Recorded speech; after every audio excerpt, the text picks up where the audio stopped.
Why Taiwan wants to maintain its semiconductor manufacturing advantage as the U.S. pushes to build more chips domestically. Welcome to VOA Asia Weekly. I'm Chris Casquejo in Washington. That story is just ahead, but first making headlines. U.S. House Speaker Kevin McCarthy plans to meet Taiwan's President Tsai Ing-wen in the United States in coming weeks, sources told Reuters. Tsai was invited to speak at California's Ronald Reagan Presidential Library on the way to Central America. The sources said McCarthy plans to speak with her in California, his home state. The sister of North Korea's leader is warning that her country is ready to take quick, overwhelming action against the United States and South Korea. Kim Yo-jong made the warning Tuesday after the U.S. flew a nuclear-capable B-52 bomber to the Korean peninsula for a drill with South Korean warplanes. North Korea often test launches missiles when the Allies hold military drills. Sri Lanka expects final approval from the IMF for a $2.9 billion loan later this month, the president said on Tuesday. He added that China has agreed to restructure its debt with Sri Lanka, totaling about 10% of Sri Lanka's total foreign debt, which exceeds $51 billion. Residents of a central Philippines province said Wednesday that local tourism has been hit hard by an oil spill from a sunken fuel tanker after officials announced fishing and swimming bans in the coastal town of Pola. This month, the U.S. Commerce Department launches its first application under the CHIPS Act to build more semiconductors inside the United States. But officials in Taiwan say the U.S. push to build chips domestically could compromise their national security. VOA's Jessica Stone reports.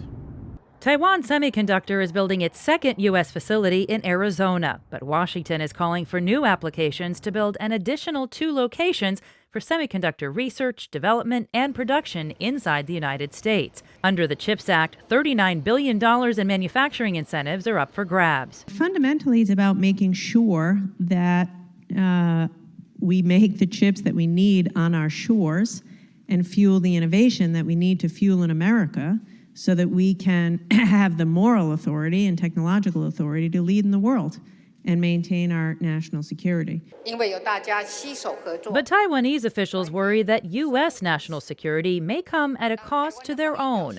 President Tsai Ing-wen refers to the semiconductor factories inside Taiwan as a so-called silicon shield, protecting the self-ruled island from a potential Chinese invasion.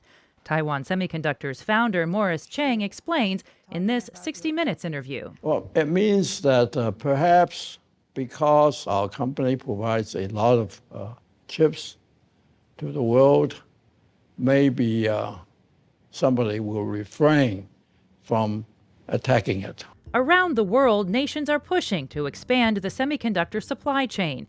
In January, Taiwan Semiconductor announced it is considering adding plants in Japan and Europe. That same month, Taiwan's government passed its own version of a CHIPS Act in an effort to maintain the silicon shield. This new Taiwanese CHIPS Act is really Taiwan's answer to try to balance producing chips outside of Taiwan with ensuring that it doesn't go completely outside of Taiwan and that they maintain their cutting edge. In February, Washington launched a forum to coordinate with Japan and South Korea on blocking China from gaining the ability to independently produce its own advanced memory chips. Jessica Stone, VOA News, Washington. Finally, a politician and disabled rights activist from Malaysia and military leader from Mongolia are among the 11 recipients of the U.S. Secretary of State's International Women of Courage Award to help mark International Women's Day. The women were honored at a White House ceremony Wednesday. Malaysian Senator Datuk Ras Adiba Radzi was first known as a broadcast journalist.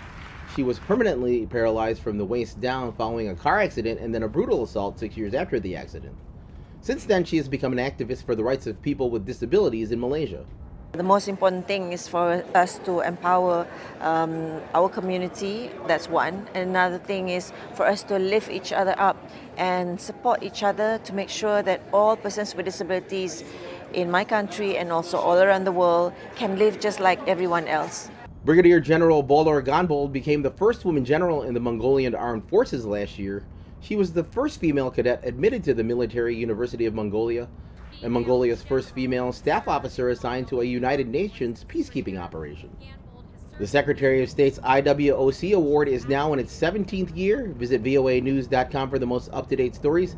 Thanks for watching VOA Asia Weekly. I'm Chris Casquejo. Until next week.